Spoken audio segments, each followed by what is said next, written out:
ইব্রাহিম ইবনুল Adham রাহমাতুল্লাহি আলাইহি আল্লাহর বান্দার কাছে যুবক একজন দাঁড়াইয়া বলে, হুজুর আপনারা বয়ান করেন তওবা ছাড়া জান্নাত পাওয়া যাবে না, তওবা করতে হবে। ও হুজুর, আমি তওবা করতে চেষ্টা করেছি, গুনাহ করব না। কতবার আমি তওবা করলাম, গুনাহ করব না, কিন্তু না না না, আমি আমার তওবার উপর অটল থাকতে পারি না। আমি কতবার দোয়া করলাম, আয় আল্লাহ নামাজ ছাড়বো না, কিন্তু পারি না, নামাজ কাজা হয়ে যায়। মিথ্যা বলবো না, পারি না, মিথ্যা বলা হয়ে যায়। বলে জীবনে কতবার তওবা করলাম, তওবার উপর অটল থাকতে পারি না। হুজুর আমি এখন কি করব? আমি আপনার কাছে আসলাম, আমাকে রাস্তা দেখায়া দেন, যাতে আমি গুনাহ করেও জান্নাতি হতে পারি।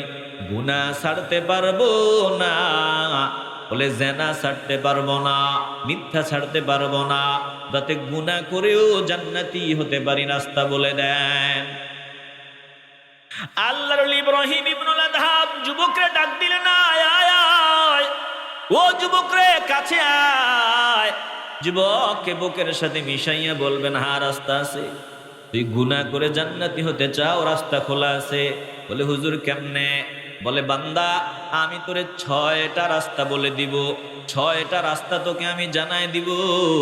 যদি এগুলো করতে পারো, গুনাহ করেও তুমি জান্নাতি বান্দা হতে পারবা। 6টা মাধ্যম আমি তোমারে জানায় দেই।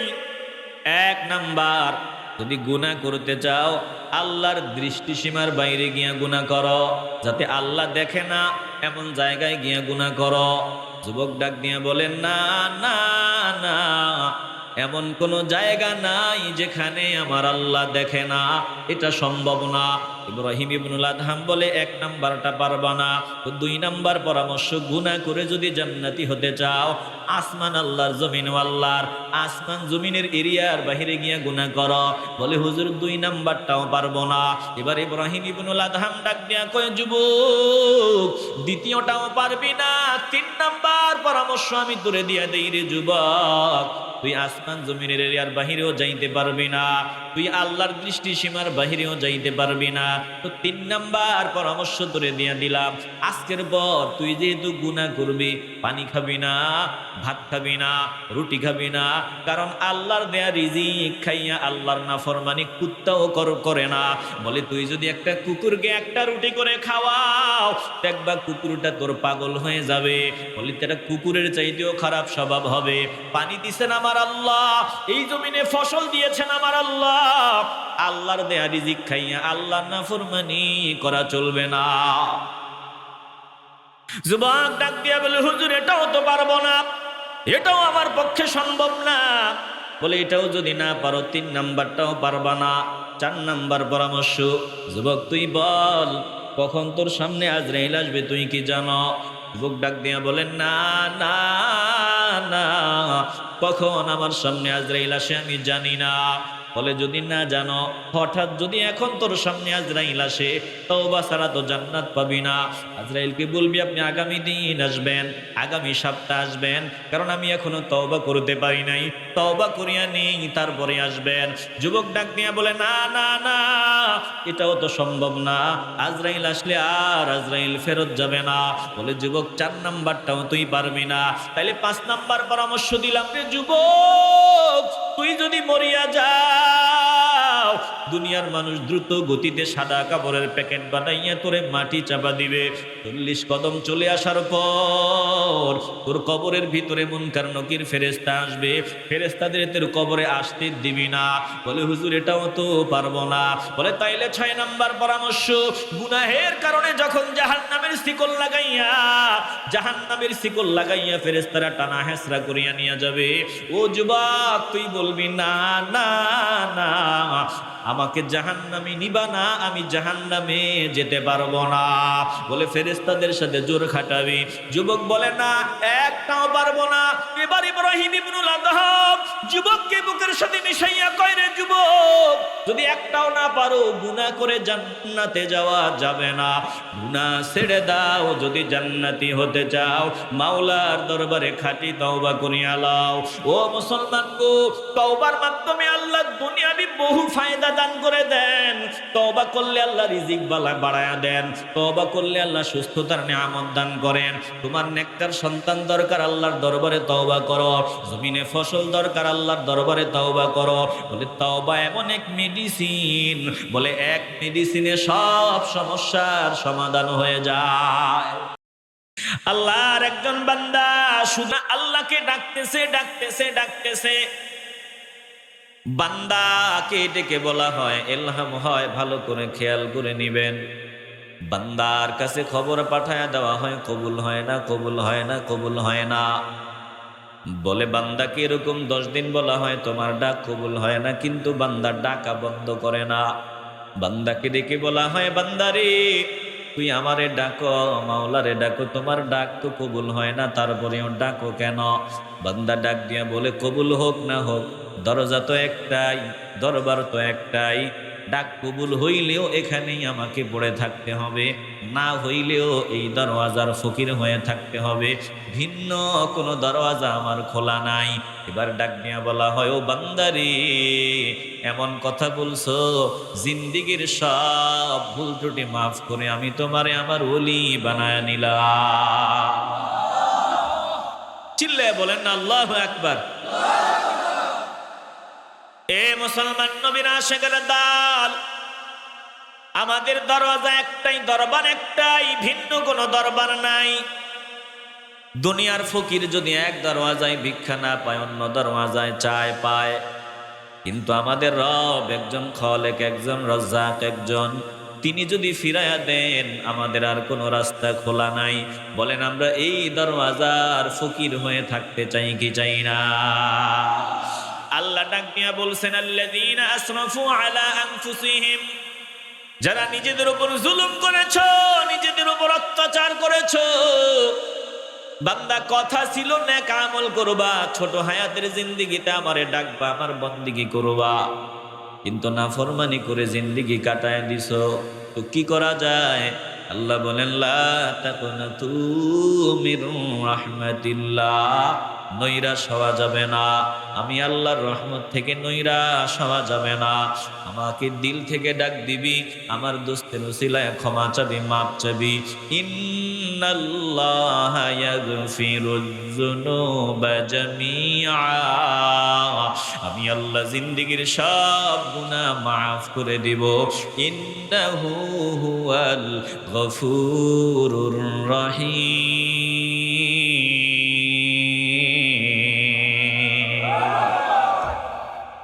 আল্লাহ বলেন আমি গফুর, আমি রহিম। ও ভেড়া ছোড়ার মুসলমান, দিল নরম করে দাও রে বাবা। আল্লাহ আমাদের চিরন্তন দুশ্মন কিন্তু বানায় রাখছেন। দুশ্মন কিন্তু চাইবেন আমরা খাঁটি তওবা করি। দুশ্মন কিন্তু চায় আমাদেরকে জাহান্নামী বানায় দিতে। আমাদের যত দুশ্মন আছে সব থেকে বড় দুশ্মন হলো শয়তান। একটু দিল থেকে মহব্বতে বলবেন, সব থেকে বড় দুশ্মন কে? আরো আস্তে বলেন, সব থেকে বড় দুশ্মন কে?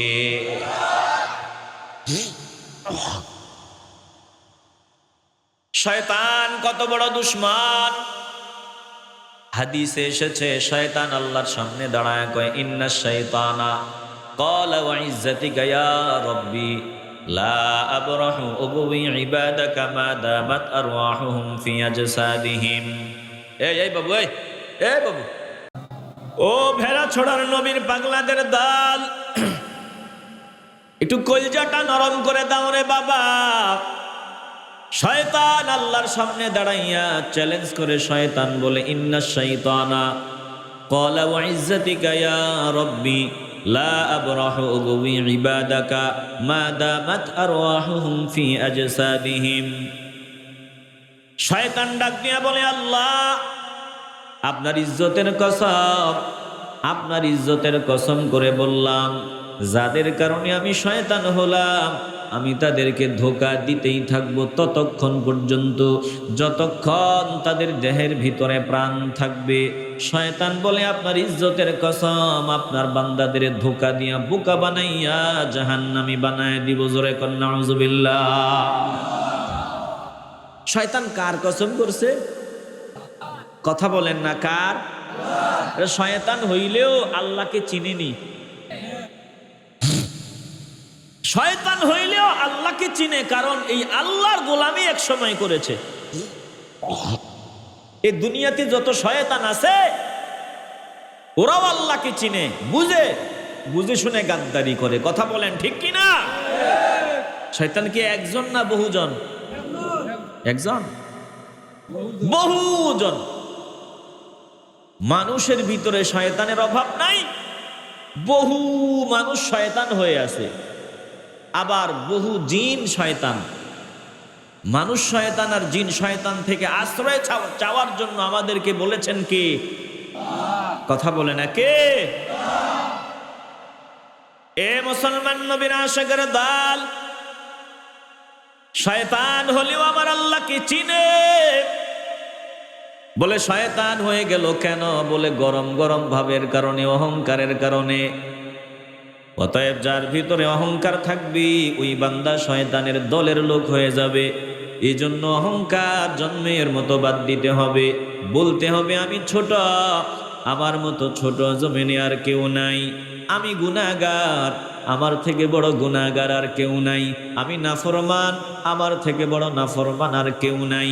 যদি বলো আমি বড় হুজুর, আমি বড় পীর, আমি বড় আমল করনেওয়ালা, আমি বড় আমল করনেওয়ালা, আল্লাহর দফতরে তোমার নামটা ইবলিসের তালিকায় চলে যাবে। জোরে কোন ঠিক কিনা? আমি বড় না, আমি ছোট। এ বাবা, দিল দিয়া শুনে নাও। ইবলিস বলল, আল্লাহ আপনার ইজ্জতের কসম, আপনার বান্দাদেরকে আমি ধোঁকা দিতেই থাকবো। আল্লাহ তাআলা ডাক দিয়ে বলেন, ইবলিস তুই তো সিঙ্গেল কসম করলি, আমার ইজ্জতের কসম করলি, আমার বান্দাদেরকে তুই ধোঁকা দিয়া বোকা বানাইতেই থাকবি।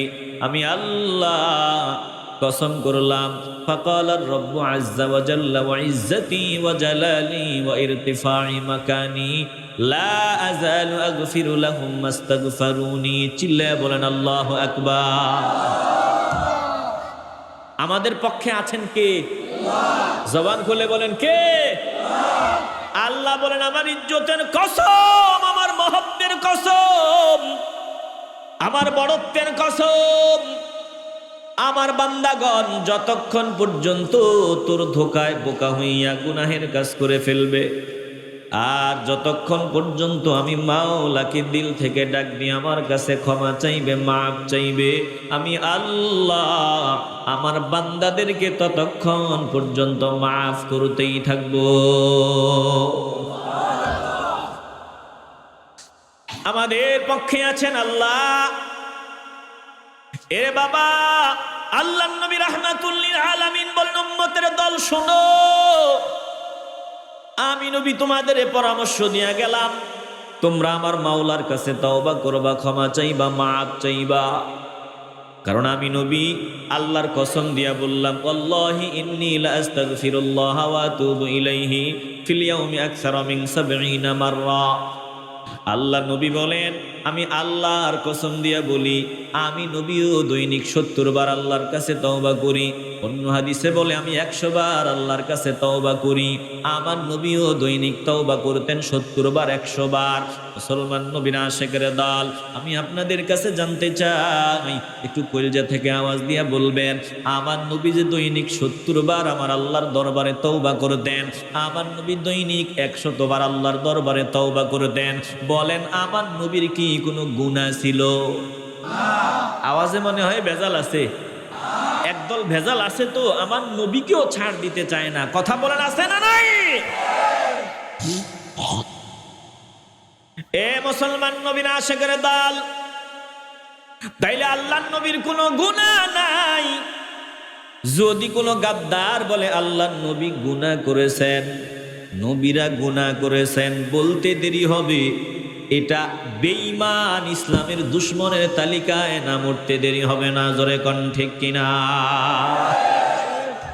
আছে তো একদল গাদ্দার আছে, কোরআনের আয়াত তেলাওয়াত করে কয় নবীরা যদি গুনাহ না করছেন, গুনাহ ছিল না তো এই আয়াত কেন পড়ছেন? কত বড় বেয়াদব।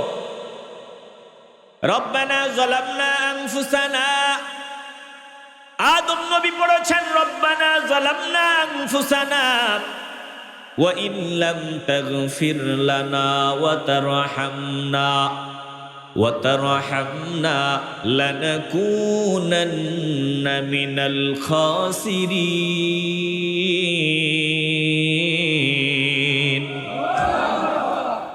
বেদ্দফ কিন্তু আমগো দেশে অভাব নাই।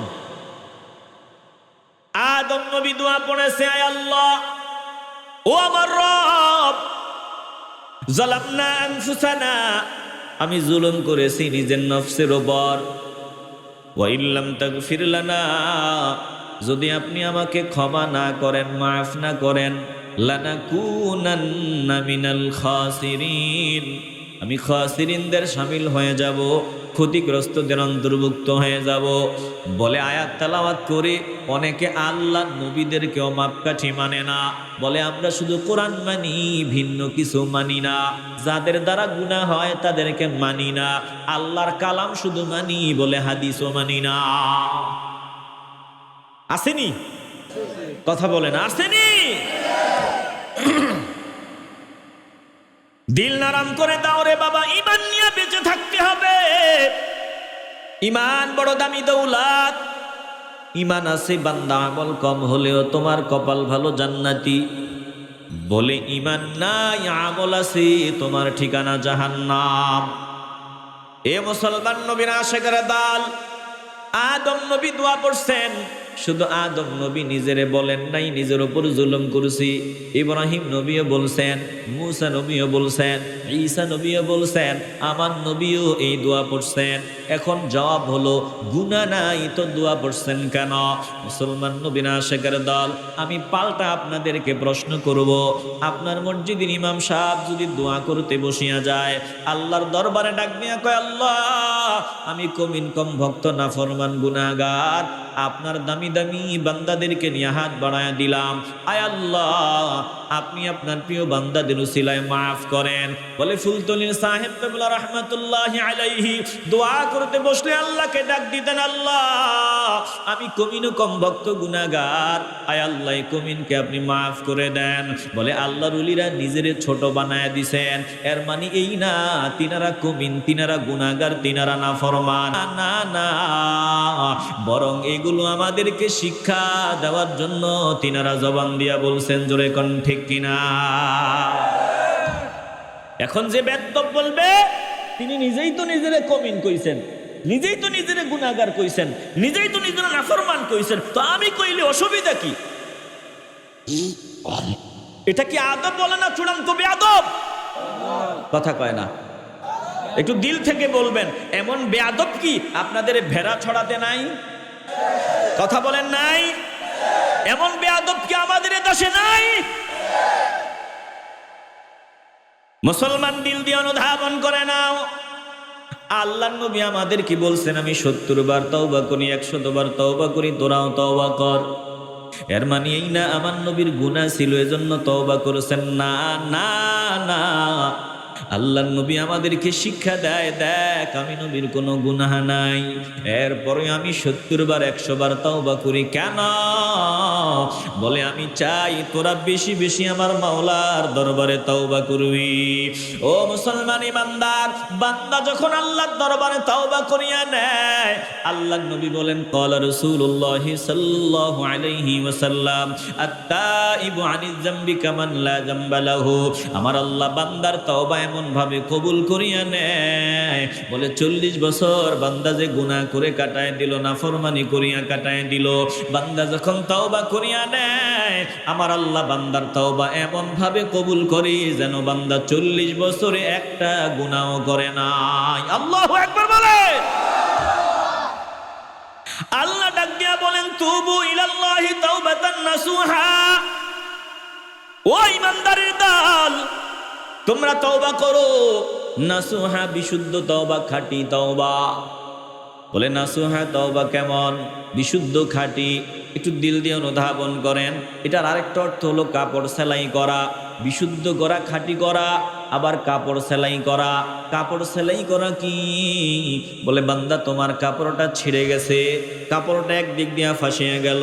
এখন ভালো দর্জির কাছে যদি যাও, দর্জি এমন ভাবে রিপেয়ারিং করে দিবে যেন তোমার কাপড়টাতে কখনো দাগে পড়ে নাই, কাপড়টা কখনো ছিঁড়েও যায় নাই। এটা শুধু তুমি বুঝবা, দূরের মানুষ বুঝতে পারবে না। আল্লাহ বলেন বান্দারে, তুই যখন গুনাহ করার পর তোর কলবের ভিতরে গুনাহের দাগ পড়ে যায়, স্পট পড়ে যায়, তুই যদি আমি আল্লাহর কাছে ক্ষমা চাও, মাপ চাও, আমি আল্লাহ এমন ভাবে তোর তওবা কবুল করে নেই, রিপেয়ারিং করে দেই যেন তোর কলবে জিন্দেগিতে একটা দাগও লাগে নাই। জোরে কোন আল্লাহু আকবার। ও ভেড়া ছোড়ার মুসলমান, আওয়াজ দিয়া বলবেন, আমাদের জিন্দেগিতে গুনাহ নাফরমানি, কলবে গুনাহের দাগ আছে না নাই?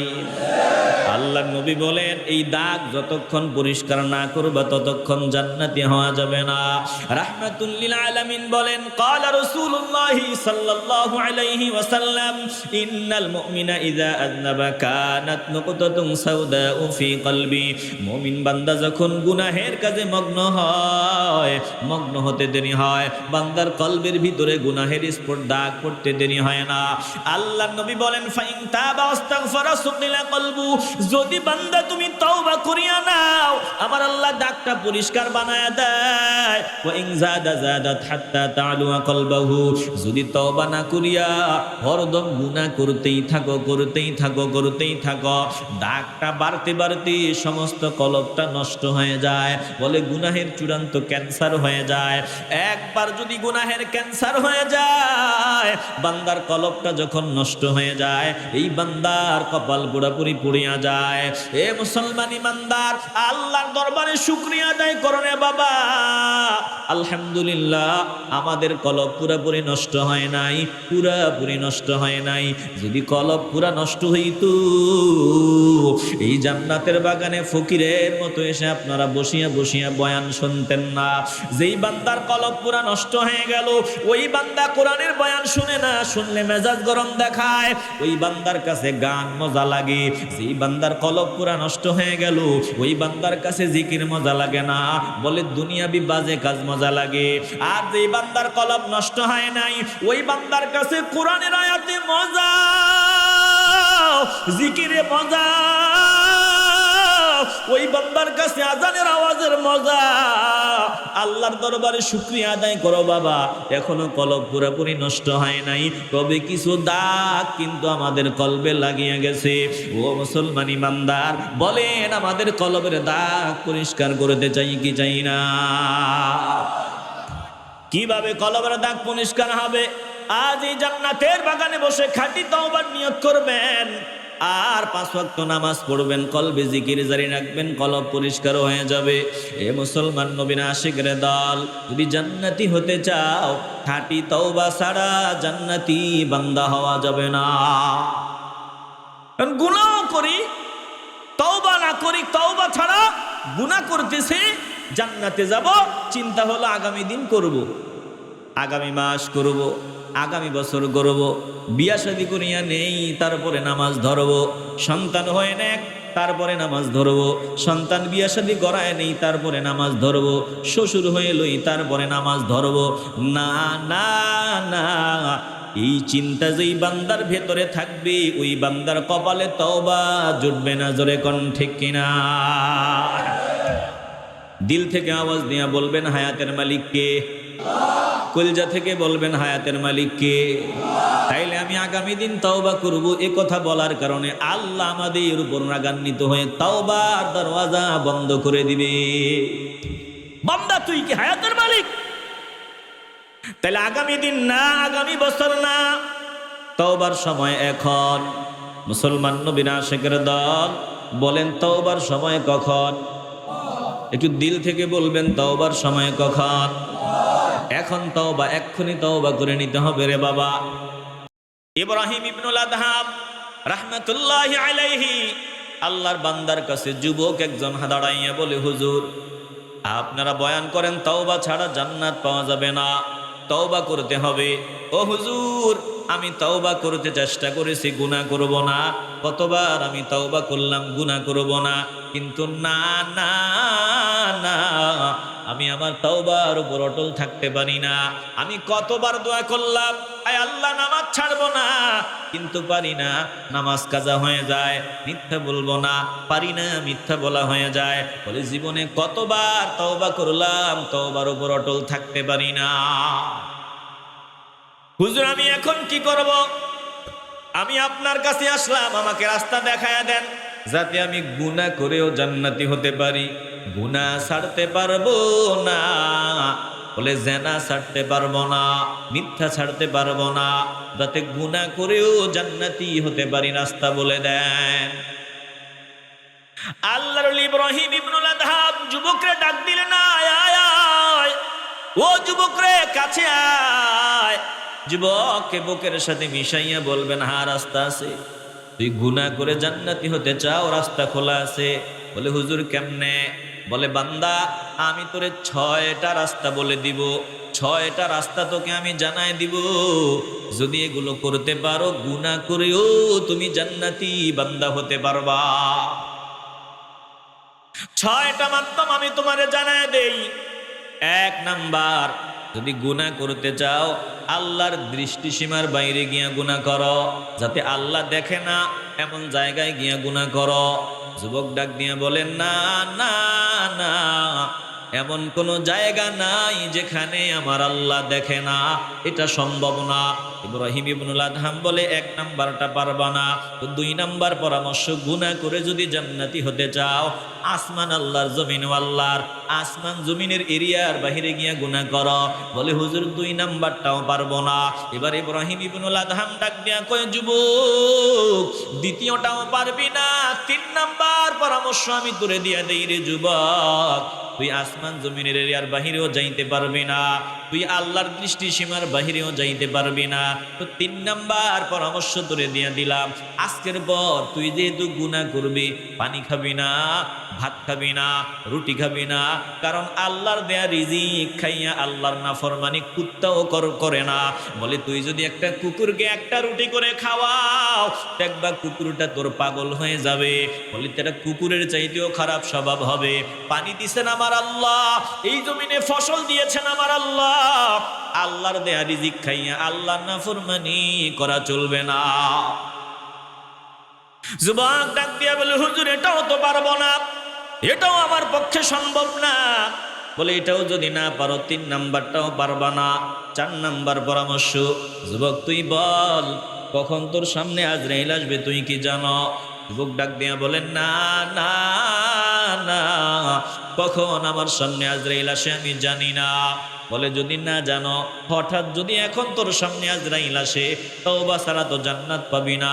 আজরাইলকে বলবি আপনি আগামী দিন আসবেন, আগামী সপ্তাহ আসবেন, কারণ আমি এখনো তওবা করতে পারি নাই, তওবা করিয়া নেই, তারপরে আসবেন। যুবক ডাক দিয়া বলে, না না না, এটাও তো সম্ভব না, আজরাইল আসলে আর আজরাইল ফেরত যাবে না। বলে যুবক 4 নাম্বারটাও তুই পারবি না, তাইলে 5 নাম্বার পরামর্শ দিলাম রে যুবক, তুই যদি মরিয়া যাও, দুনিয়ার মানুষ দ্রুত গতিতে সাদা কাপড়ের প্যাকেট বানাইয়া তোরে মাটি চাপা দিবে। 40 কদম চলে আসার পর তোর কবরের ভিতরে মুনকার নকির ফেরেশতা আসবে, ফেরেশতাদের তোর কবরে আসতে দিবি না। বলে হুজুর এটাও তো পারবো না।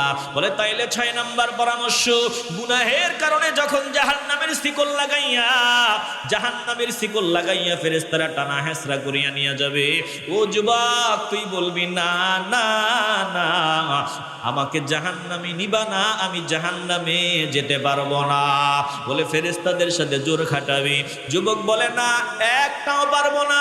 এবার ইব্রাহিম ইবনুল আদহাম যুবককে বুকের সাথে মিশাইয়া কয়, রে যুবক যদি একটাও না পারো, গুনাহ করে জান্নাতে যাওয়া যাবে না, গুনাহ ছেড়ে দাও। যদি জান্নাতি হতে চাও মাওলার দরবারে খাঁটি তওবা করিয়া লও।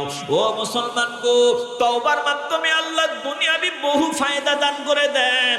তওবা করলে আল্লাহ রিজিক বাড়ায়া দেন, তওবা করলে আল্লাহ সুস্থতার নিয়ামত দান করেন। তোমার নেককার সন্তান দরকার, আল্লাহর দরবারে তওবা করো। জমিনে ফসল দরকার, আল্লাহর দরবারে তওবা করো। বলে তওবা এমন এক মেডিসিন, বলে এক মেডিসিনে সব সমস্যার সমাধান হয়ে যায়। তওবা এমন একটা মেডিসিন, সব সমস্যার সমাধান, এক মেডিসিনে সব রোগ মুক্ত। হাসান বসরি রহমতুল্লাহি আলাইহির কাছে মুরিদ একজন আইসা কয়, হুজুর আমার ক্ষেতের ফসলগুলো নষ্ট হয়ে যাইতেছে, কি করলে ফসল ঠিক হবে? আল্লাহর ওলি ডাক দিয়া বললেন, তওবা করলে ঠিক হয়ে যাবে। আরেকজন আসিয়া কয়, হুজুর আমার পুকুরের পানি ফুরায় গেছে, মাছগুলো মরিয়া যাইতেছে, কি করা যায়? বলে তওবা কর, আল্লাহ সমাধান করে দিবে। আরেকজন আইসা কই, হুজুর আমার অসুস্থতা ঠিক হয় না, কি করব বলেন? বলে তওবা করে ঠিক হয়ে যাবে। আরেকজন আইসা কয়, আমার সন্তান নাই, বিয়া করলাম 20 বছর। আল্লাহর বান্দা জানায় দিলেন। হাসান বসরি বলেন, তওবা কর, আল্লাহ সন্তান দান করে দিবে। আরেকজন আইসা কই, হুজুর বৃষ্টি দরকার, বৃষ্টি হয় না। বলে তওবা কর, আমার আল্লাহ বৃষ্টির ব্যবস্থা করে দিবে। তিনার খাদেম ডাক দিয়া বলে, হুজুর ব্যাপার বুঝলাম না, সবার ব্যাপারে শুধু একটাই বলেন, তওবা কর, তওবা কর, তওবা কর। বলে এক মেডিসিনে সব রোগের চিকিৎসা। হাসান বসরি বলেন, না না না, তুমি আমারে ভুল বুঝিও না, এটা আমি বলি নাই, বলেছেন আমার রব আল্লাহ। আল্লাহ বলেন, ইউরসিলিস সামাআ আলাইকুম মিদরারা ওয়া ইউমদিদকুম বিআমওয়ালিন ওয়া বানিনা ওয়া ইয়াজআল লাকুম জান্নাত ওয়া ইয়াজআল লাকুম জান্নাতিন ওয়া ইয়াজআল লাকুম আনহারা। হাসান বসরি বলেন, আমি বলি নাই, তওবা করলে সব কিছুর ব্যবস্থা যিনি করে দেন, বলেন তিনি কে? ও মুসলমান ইমানদার, আলোচনার লম্বা নয় রে বাবা, তওবার সময় এখন, নগদেই তওবা বাকিতে না। বলেন আমরা নগদেই মাওলার দরবারে তওবা করে নিতে চাই কি চাই না? নাগাহায় বন্দগর কর দি গুনাহ, নাগাহায় বন্দগর কর দি গুনাহ, তওবা কুন্দর হাল উযরে আবখা, जो गुनाह है नक़द आमद दर वजूद, जो गुनाह है नक़द आमद दर वजूद, तौबाए नसियान दारद ही चसूद। आय अल्लाह আমরা তওবা করলাম, আমরা 5 ওয়াক্ত নামাজ পড়বো, আয় আল্লাহ হালাল ভাবে জিন্দেগি কাটাবো, আমাদের তওবা আপনার দরবারে কবুল করেন, জোরে কন আমিন।